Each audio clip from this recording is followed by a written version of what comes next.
வணக்கம். நம்ம இந்த வீடியோவில் சுட்டெழுத்துக்கள் வினா எழுத்துக்கள் பற்றி ஸ்கூல் புக்கில் ஓல்ட் அண்ட் நியூ சமச்சீர் புக்கில் எங்கெங்கே இருக்குது அப்படிங்கிறத பார்க்கலாம். இதில் நம்ம ப்ரீவியஸ் இயர் கொஸ்டின் பார்க்குறக்கு சுட்டெழுத்துக்களுக்கு பார்த்தீங்கன்னா டிஎன்பிசியில் அவ்வளோவா கொஸ்டின் இல்லை. வினா எழுத்துக்களுக்கு வேணால் இருக்குது. அதை நம்ம தனி வீடியோவில் பார்க்கலாம். இந்த வீடியோவில் ஸ்கூல் புக்கில் நியூ அண்ட் ஓல்டு சமச்சீர் புக்கில் சுட்டெழுத்துக்கள் வினா எழுத்துக்கள் பற்றி எங்கெங்கே கொடுத்துருக்காங்க அப்படிங்கிறத ஒரே பிடிஎஃப்பில் ஒன்றா பார்க்கலாம். இதில் ஃபஸ்ட்டு 6th ஸ்டாண்டர்ட் ஓல்டு சமச்சீர் புக்கில் இந்த கண்டென்ட் இருக்கும். சுட்டெழுத்துக்கள் வினா எழுத்துக்கள் பற்றி. ஒவ்வொரு எழுத்துக்கும் ஒரு பணி. யார் இதனை உடைத்தது? இவன். இந்த உரையாடல் நம் வீட்டுக்குள் அடிக்கடி நடக்கிறது. அவன், அவள், அவர், இவன், இவள், இவர், அது, இது, அவை, இவை எனும் சொற்கள் குறிப்பிட்ட மனிதரையோ பொருளையோ சுட்டிக்காட்ட உதவுகின்றன. இப்படி சுட்டி சொல்ல உதவும் எழுத்துக்கள் 2. அவை அ, இ. இவற்றை சுட்டெழுத்துக்கள் என்கிறோம். பழங்காலத்தில் ஊ என்பதும் சுட்டெழுத்துதான். ஊ எழுத்து பல பணிகளை செய்தது. உதுக்கான் என்றால் சற்று தொலைவில் பார் என்பது பொருள். இது பார்த்திங்கன்னா 2017 டெட்டில் ஃபஸ்ட் பேப்பரில் இந்த கொஸ்டின் கேட்டிருப்பாங்க. கீழ்காண்பவையில் சுட்டுச்சொல் எது அப்படின்னு. அதில் ஆப்ஷனில் பார்த்திங்கன்னா இந்த உதுக்கான், உணவு, ஏன், எதற்கு, இப்படி ஒரு 4 ஆப்ஷன் கொடுத்துருப்பாங்க. அதில் இந்த உதுக்கான் அப்படிங்கிறது தான் ஆன்சர். 2017 டெட்டில் பேப்பர் 1 இந்த கொஸ்டின் கேட்டிருந்தாங்க. ஆனால் டிஎன்பிசியில் அவ்வளோவா சுட்டெழுத்துக்கள் பற்றி கொஸ்டின் இல்லை. ஆனால் டெட்டில் கேட்டிருந்திருக்காங்க. உதுக்கான் என்றால் சற்று தொலைவில் பார் என்பது பொருள். உப்பக்கம் என்றால் முதுகுப்பக்கம் என்பது பொருள். உம்பர் என்றால் மேலே என்பது பொருள். இப்பொழுது சுட்டி சொல்ல நாம் ஊ எழுத்தை பயன்படுத்துவது இல்லை. அவன், இவன், அது, இது என சுட்டுவது ஒரு முறை. அப்பையன், இப்பெண், இவ்வீடு என்றும் சுட்டுவோம். என்ன வேறுபாடு? அவன், அவள் எனும் சுட்டுச்சொற்கள் ஆனா பெண்ணா என்பதையும் சுட்டி சொல்லிவிடுகின்றன. ஆ, இ சுட்டெழுத்துக்கள் தனியே நின்று சுட்டும்போது ஆண் பெண் அனைவரையும் பொதுவாக சுட்டுகின்றன. இப்போ அவன், அவள் அப்படின்னு சொல்கிறப்ப அது ஆண்பால் பெண்பால் அப்படின்னு கரெக்டாக நமக்கு தெரியுது. ஆ, இ அப்படின்னு மட்டும் சொல்கிறப்ப அது ஆண்பாலா பெண்பாலா அப்படின்னு குறிப்பிட்டு சொல்ல முடியாது. ஒரு பொதுவாக தான் சொல்ல முடியும். அதை தான் இந்த சென்டென்ஸில் சொல்கிறாங்க. அது, இது, அந்த, இந்த, அங்கு, இங்கு எனும் சுட்டுச்சொற்களே இன்று பெரு வழக்காகிவிட்டன. அந்த பக்கம், இந்த வீடு. அவ்வளோதான். இதில் பயிற்சி கொஞ்சம் கொடுத்துருக்காங்க. வினாக்களுக்கு சுட்டுச்சொற்கள் இட்டு விடை எழுதுக. எது உன் வீடு? என்ன சொல்லுவோம்? அது என் வீடுன்னு சொல்லுவோம். இல்லைனா இது என் வீடுன்னு சொல்லுவோம். யார் உன் அண்ணன்? அவர் என் அண்ணன், இல்லைனா இவர் என் அண்ணன் அப்படின்னு சொல்லுவோம். உன் பள்ளிக்கூடம் எங்கு உள்ளது? என் பள்ளிக்கூடம் அந்த பக்கம் உள்ளது, இல்லைனா இந்த பக்கம் உள்ளது அப்படின்னு சொல்லுவோம். நெக்ஸ்ட்டு வினா எழுத்துக்கள். ஏ, யா, ஆ, ஓ, ஏ. அவன் செய்தான், அவனா செய்தான். 2 தொடர்களுக்கும் என்ன வேறுபாடு? முதல் தொடர் ஒரு செய்தி மட்டுமே. 2வது தொடர் ஒரு வினாவை எழுப்புகிறது. செய்தியை வினா ஆக்கிய எழுத்து எது? ஆ. நாம் ஏராளமாய் கேள்விகளை கேட்க ஆ உதவுகிறது. நீயா, நானா, இன்று பள்ளியா, விடுமுறையா? வினா எழுப்புவதற்கு வேறு சில எழுத்துக்களும் உள்ளன. அவை ஏ, ஏ, யா, ஓ. விடை என்ன? ஏன் வந்தாய்? யார் அங்கே? நீயோ செய்தாய்? ஏ எழுத்துக்கு இன்னும் ஒரு பணி. ஏ எழுத்து வினா கேட்க மட்டும் பயன்படுவது இல்லை, அழுத்தம் கொடுத்து சொல்லவும் பயன்படுகிறது. அவன் செய்தான், அவனே செய்தான் 2வது சொற்றொடரில் அழுத்தம் ஏற்பட காரணமானது ஏ. சீதையே சிறந்தவள், உணவே மருந்து. இப்பொழுது ஏக்கு மாற்றாக தான் பயன்படுத்துவதும் வழக்கமாக இருக்கிறது. அதாவது பார்த்தீங்கன்னா இந்த ஏ அப்படிங்கிற எழுத்து வினா எழுப்புறதுக்கு மட்டும் இல்லை, அது ஒரு சொல்லுக்கு அழுத்தம் கொடுக்கவும் பயன்படுது அப்படின்னு சொல்கிறாங்க. இப்போ இந்த ஏக்கு பதிலாக தான் அப்படிங்கிற சொல் பார்த்தீங்கன்னா அழுத்தம் கொடுக்க பயன்படுத்தப்படுகிறது அப்படின்னு சொல்கிறாங்க. இப்பொழுது ஏக்கு மாறாக தான் பயன்படுத்தும் வழக்கமும் இருக்கிறது. அவன்தான் முதலில் வருவான், சீதைதான் சிறந்தவள். அவ்வளோதான். நெக்ஸ்ட் பார்த்தீங்கன்னா இது வந்து 7th ஸ்டாண்டர்டில் ஸ்கூல் புக்கில் சுட்டெழுத்து பற்றியும் வினா எழுத்து பற்றியும் இருக்கும். என்னென்னா ஒவ்வொரு எழுத்தும் ஒரு பணியை செய்கிறது. இதில் ஆ இ உ சுட்டும் எழுத்துக்கள் சுட்டெழுத்துக்கள். உ பயன்பாட்டில் இல்லை. ஏ யா ஆ ஓ ஏ ஆகியவை வினா எழுப்பும் எழுத்துக்கள் வினா எழுத்துக்கள். ஏ என்பது சொல்லின் முதலிலும் இறுதியிலும் நின்று வினா பொருளை தரும். ஏ என்பது சொல்லின் முதலிலும் இறுதியிலும் நின்று வினா பொருளை தரும். நெக்ஸ்ட்டு வல்லின மிகும் இடங்களில் பார்த்தீங்கன்னா சுட்டெழுத்து பற்றி சொல்லியிருப்பாங்க. என்னன்னா 2 சொற்கள் ஒன்றாக சேரும்போது இடையில் இக் இச் இத் இப் ஆகிய 4 வல்லின மெய்யெழுத்துக்கள் எங்கு மிகும் என்பது குறித்தறிவோம். ஆ இ உ என்பன சுட்டெழுத்துக்கள் என்பதனை 6ஆம் வகுப்பில் கற்றீர்கள். இந்த எழுத்துக்களின் முன் வல்லின எழுத்துக்களை முதலாக உடைய சொல் வந்து சேர்ந்தால் இடையில் அவ்வெழுத்தின் மெய்யெழுத்து தோன்றும். இதனை வல்லொற்று மிகுதல் என்பர். ஆ கூட்டல் பையன் அப்பையன். இங்கே ஆ அப்படிங்கிறது பார்த்தீங்கன்னா சுட்டெழுத்து. இது வந்து இந்த சுட்டெழுத்து வர்றப்ப அந்த சுட்டெழுத்துக்கு முன்னாடி ஒரு வல்லின எழுத்து வந்துச்சு அப்படின்னா வல்லினம் மிகும் அப்படின்னு சொல்கிறாங்க. இதில் வந்து ஒரு சில எடுத்துக்காட்டு கொடுத்துருக்காங்க.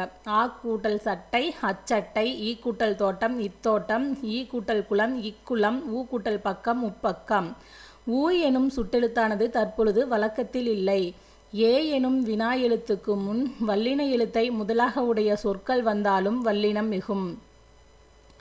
ஏ ப்ளஸ் குடம் எக்குடம், ஏ ப்ளஸ் சட்டை எச்சட்டை. இது வந்து வல்லினம் மிகும் மிகா இடங்களில் சுட்டெழுத்து பற்றியும் வினா எழுத்து பற்றியும் கொடுத்துருப்பாங்க 7th ஸ்டாண்டர்டில். இதுக்கு முன்னாடி பார்த்த இந்த கண்டென்ட்டும் பார்த்தீங்கன்னா 6th தான் இருக்கும். 6th 3rd டேர்மில் இருக்கும் ஓல்டு சமச்சீர் புக்கு. நெக்ஸ்ட்டு சுட்டெழுத்துக்கள் வினா எழுத்துக்கள். இது பார்த்தீங்கன்னா 6th ஸ்டாண்டர்டில் டேர்ம் 2ல் இருக்கும். இப்போ இது நியூ சமச்சீர் புக்கு. சுட்டெழுத்துக்கள் வினா எழுத்துக்கள். சுட்டெழுத்துக்கள் அவன் இவள் அங்கு இங்கு அந்த இந்த ஆகிய சொற்களை கவனியுங்கள். அவை ஒன்றை சுட்டி காட்டுகின்றன. இவ்வாறு சுட்டி காட்டுவதற்கு அச்சொற்களின் முதலில் அமைந்துள்ள ஆ இ ஆகிய எழுத்துக்களே காரணமாகும். இவ்வாறு ஒன்றை சுட்டி காட்ட வரும் எழுத்துக்களுக்கு சுட்டெழுத்துக்கள் என்று பெயர். ஆ இ உ ஆகிய 3 எழுத்துக்களும் சுட்டெழுத்துக்கள் ஆகும். ஆனால் இன்று ஊ எனும் எழுத்தை சுட்டாக பயன்படுத்துவது இல்லை. அகச்சுட்டு அவன் இவன் அவன். அகச்சுட்டு இவன் அவன் இது அது. இச்சொற்களில் உள்ள சுட்டெழுத்துக்களை நீக்கினால் பிற எழுத்துக்கள் பொருள் தருவதில்லை. இவ்வாறு சுட்டெழுத்துக்கள் சொல்லின் உள்ளேயே இருந்து சுட்டு பொருளை தருவது அகச்சுட்டு ஆகும். இதில் பார்த்தீங்கன்னா இவன் அவன் இது அது இதிலெல்லாம் இந்த இ ஆ இந்த எழுத்துக்களை நீக்கிட்டோம்னா வெறும் வன் அப்படின்னு இருக்கும். இதுக்கு என்ன பொருள்? ஒரு பொருளுமே இருக்காது. ஸோ இந்த மாதிரி இந்த சுட்டெழுத்தை நீக்கிட்டா பொருள் தரல அப்படின்னா அது வந்து அகச்சுட்டு. அதே சுட்டெழுத்தை நீக்கினாலும் பொருள் தரது பார்த்தீங்கன்னா புறச்சுட்டு. என்னன்னா அவ்வானம் இம்மலை இந்நூல். இச்சொற்களில் உள்ள சுட்டெழுத்துக்களை நீக்கினாலும் பிற எழுத்துக்கள் பொருள் தரும். இவ்வாறு சுட்டெழுத்துக்கள் சொல்லின் வெளியே இருந்து சுட்டு பொருளை தருவது புறச்சுட்டு எனப்படும். இதில் பார்த்தீங்கன்னா இந்த இதை நீக்கிட்டாலும் வானம் அப்படிங்கிற பொருள் இருக்கும். இந்த மலைக்கு பொருள் இருக்குது, நூலுக்கும் பொருள் இருக்குது. இதா மாதிரி சுட்டெழுத்தை நீக்கினாலும் பொருள் தந்துச்சுன்னா புறச்சுட்டு. நெக்ஸ்ட்டு அண்மை சுட்டு. இவன் இவர் இது இவை இம்மரம் இவ்வீடு. இச்சொற்கள் நம் அருகில் உள்ளவற்றை சுட்டுகின்றன. எனவே இது அண்மை சுட்டு எனப்படும். அண்மை சுட்டுக்குரிய எழுத்து ஈ ஆகும். இப்படி கூட கேட்கலாம், அண்மை சுட்டுக்குரிய எழுத்து எது அப்படின்னு கேட்டாங்கன்னா ஈ. சேய்மை சுட்டு. அவள் அவர் அது அவை அவ்வீடு அம்மரம். இச்சொற்கள் தொலைவில் உள்ளவற்றை சுட்டுகின்றன. எனவே இது சேய்மை சுட்டு எனப்படும். சேய்மை சுட்டுக்குரிய எழுத்து ஆ ஆகும். அண்மை சுட்டுக்குரிய எழுத்து அப்படின்னா ஈ. சேய்மை சுட்டுக்குரிய எழுத்து அப்படின்னா ஆ. பாக்ஸில் என்ன கொடுத்துருக்காங்கன்னு பார்க்கலாம். அருகில் உள்ளவற்றிற்கும் தொலைவில் உள்ளவற்றிற்கும் இடையில் இருப்பதை சுட்டிக்காட்ட ஊ என்ற சுட்டெழுத்து அக்காலத்தில் பயன்படுத்தப்பட்டுள்ளது. எடுத்துக்காட்டு உது உவன். என்னென்னா அருகில் இருக்கிறதுக்கும் தொலைவில் இருக்கிறதுக்கும் இடைப்பட்ட இருக்கிற பொருளை சுட்டி காட்டுறதுக்கு அந்த காலத்தில் ஊ அப்படிங்கிற சுட்டெழுத்து பயன்படுத்தியிருக்காங்க அப்படின்னு சொல்கிறாங்க. நெக்ஸ்ட்டு சுட்டு திரிபு. அம்மரம், இவ்வீடு ஆகியவை புறச்சுட்டுக்கள் என்பதை அறிவோம். இச்சொற்களை அந்த மரம், இந்த வீடு என்றும் வழங்குகிறோம். ஆயி ஆகிய சுட்டெழுத்துக்கள் மாற்றம் பெற்று, அதாவது திரிந்து, அந்த, இந்த என வழங்குகின்றன. இவ்வாறு ஆயி ஆகிய சுட்டெழுத்துக்கள் அந்த, இந்த என திரிந்து சுட்டுப்பொருளை தருவது சுட்டுத் திரிபு எனப்படும். நெக்ஸ்ட் வினா எழுத்துக்கள். வினா பொருளை தரும் எழுத்துக்களுக்கு வினா எழுத்துக்கள் என்று பெயர். சில வினா எழுத்துக்கள் சொல்லின் முதலில் இடம்பெறும். சில வினா எழுத்துக்கள் சொல்லின் இறுதியில் இடம்பெறும். ஏ, யா, ஆ, ஓ, ஏ ஆகிய 5ம் வினா எழுத்துக்கள் ஆகும். மொழியின் முதலில் வருபவை ஏ, யா, எங்கு, யாருக்கு. மொழியின் இறுதியில் வருபவை ஆ, ஓ, பேசலாமா, தெரியுமோ. மொழி முதலிலும் இறுதியிலும் வருபவை ஏ, ஏன், நீதானே. அகவினா. எது, யார், ஏன் இச்சொற்களில் உள்ள வினா எழுத்துக்களை நீக்கினால் பிற எழுத்துக்களுக்கு பொருள் இல்லை. இவ்வாறு வினா எழுத்துக்கள் சொல்லின் அகத்தே இருந்து வினா பொருளை தருவது அகவினா எனப்படும். இப்போ இந்த எது, யார்லையெல்லாம் இந்த ஃபஸ்ட் இந்த வினா எழுத்தை நீக்கிட்டோம் அப்படின்னா பொருள் தராது. ஸோ இதா மாதிரி இந்த வினா எழுத்தை நீக்கிட்டா பொருள் தராத சொற்களை அகவினா அப்படின்னு சொல்கிறோம். புறவினா அப்படின்னா அந்த வினா எழுத்துக்களை நீக்கினாலும் பொருள் தரது புறவினா. புறவினா. அவனா, வருவானோ இச்சொற்களில் உள்ள ஆ, ஓ ஆகிய வினா எழுத்துக்களை நீக்கினாலும் பிற எழுத்துக்கள் பொருள் தரும். இவ்வாறு வினா எழுத்துக்கள் சொல்லின் புறத்தே வந்து வினா பொருளை தருவது புறவினா எனப்படும். இதில் பார்த்தீங்கன்னா அவனா, இதில் வந்து இன் கூட்டல் ஆதான் நா. ஸோ அந்த ஆவை நீக்கிட்டோம் அப்படின்னா அவன் அப்படின்னு வரும். ஸோ அது ஒரு பொருளை தரும். அதே மாதிரியே இதில் வருவானோ, இதில் இன் கூட்டல் ஓ தான் நோ. இந்த ஓவை நீக்கிட்டா வருவான் அப்படின்னு இருக்கும். இதுவும் ஒரு பொருளை தரும். ஸோ இதை மாதிரி வினா எழுத்துக்களை நீக்கினாலும் பொருளை தர்றது புறவினா. வினா எழுத்துக்களை நீக்குனா பொருள் தருலினா அது அகவினா. நெக்ஸ்ட்டு புக் பேக்கில் கொஸ்டின் கொடுத்துருக்காங்க. என் வீடு டேஸ் உள்ளது. என் வீடு அங்கே உள்ளது அப்படின்னு தான் வரும். அது உள்ளதுன்னு வராது. ஸோ இதுக்கு ஆன்சர் அங்கே. தம்பி இங்கே வா, அதாவது தம்பி இவர் வா அப்படின்னு வராது. இதுக்கு ஆன்சர் தம்பி இங்கே வா. நீர் டேஸ் தேங்கி இருக்கிறது. இது வந்து நீர் எங்கே தேங்கி இருக்கிறது. யார் டேஸ் தெரியுமா. இதுக்கு வந்து யார் அவர் தெரியுமா அதுதான் வரும். யாது தெரியுமா அப்படின்னு வராது. ஸோ இதுக்கு வந்து யார் அவர் தெரியுமா. உன் வீடு டேஸ் அமைந்துள்ளது.